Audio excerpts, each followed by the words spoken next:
fedha ni hali ya ubinafsi inayompelekea mtu kuhitaji kitu kwa namna mbaya. Yaani mwenye tamaa ya fedha yuko tayari kwa lolote, iwe kwa vyema, iwe kwa ubaya, iwe kwa shari, iwe kwa hiari, iwe kwa uzuri au kwa ubaya, anahitaji fedha. Mwenye tamaa ya fedha anaweza kufanya jambo baya la aina yoyote ili mradi apate nini? Ili mradi apate pesa. Maana ana tamaa ya fedha. Ngoja nikwambie, watu wote duniani tunahitaji fedha. Amen.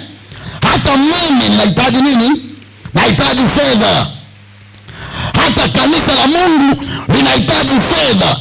Kuhitaji fedha sio dhambi. Dhambi inakuja kwa tamaa.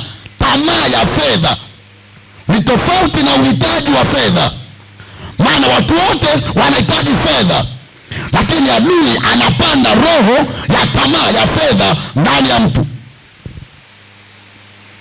Kwa hiyo tamaa ya fedha inaweza kumfanya mtu afanye mambo mabaya ili apate fedha.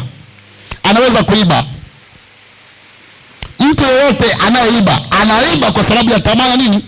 Tamaa imemlemea, si ndio jamani? Anaiba kwa sababu ya tamaa.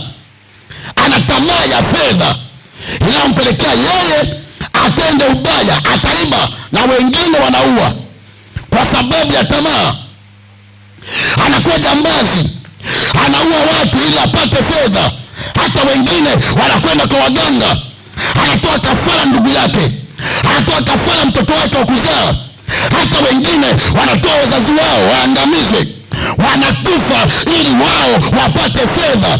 Hiyo ni tamaa ya nini? Tamaa ya fedha. Sema nakataa tamaa ya fedha kwa jina la Yesu. Sema tena.